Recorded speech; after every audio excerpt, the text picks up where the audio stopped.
The Mayon 360 Bike Challenge. Tara, samahan niyo ako. Everyone is positioned. We will count down.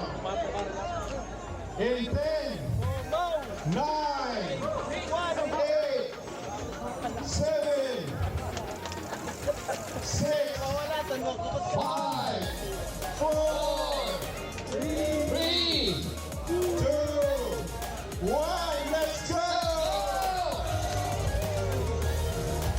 Present pala dito si Idol Ian Howe at saka yung ibang miyembro ng Team Apple. Mahigit sa 6 na raang siklista ang kasali dito. At syempre, kahit mula pa tayo sa Antipolo, sali din tayo dyan.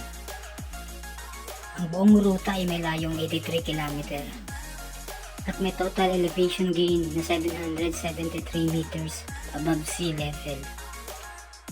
Ang ruta ngayong taon ay nagsimula sa monumento ng Nuestra Señora de Salvacion dito sa Legazpi City at daraan sa mga bayan ng Daraga, Kamalig, Binubatan, Ligao City, Tabaco City, Malilipot, Santo Domingo at pabalik sa Legazpi City. Present pala sa ride na to si Bustoyo. Oh, ayun. Pero seryoso, kasali nga si Bustoyo dito. Kasama niya si Ayon Perez. Guest din dito si Miss Ira Lopez, Alo Lopez, at si Sir Louie. Kasama din si Miss Eloisa Regalesa at saka si Miss Bubbles Paraiso. Newbie friendly nga pala ang ruta na to. Kaya kahit nabaguhan ka lang sa pagbibisikleta, sigurado ako na matatapos ko to. Banayad lang kasi ang mga ahon dito. Saka samahan mo pa ang magandang view ng Mayon. Tiyak, hindi ka mapapagod sa rides na to. Hindi ka rin magugutom dito.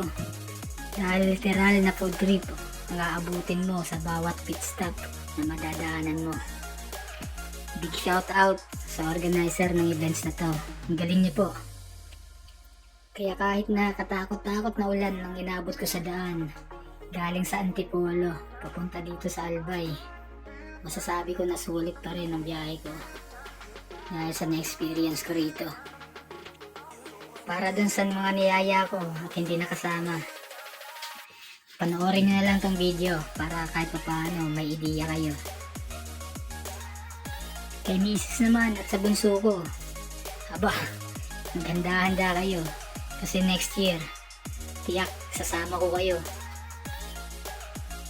Hindi nga pala karera ang event na to, kaya kahit na mag-unlist stop ka, walang problema.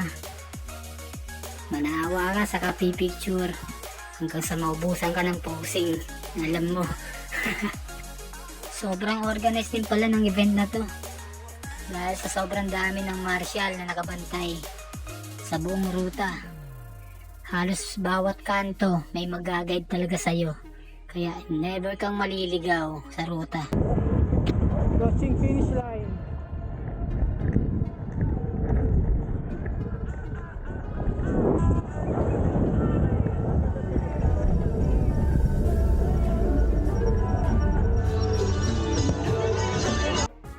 Ayan, natapos din. Kahit nakatatapos ko pa lang yan, parang gusto ko pang umulit pa ng isa. Kaya lang, ang bigat ng medal nila, kaya wag na. Kita-kitsa lang ulit next year. Salamat sa panonood.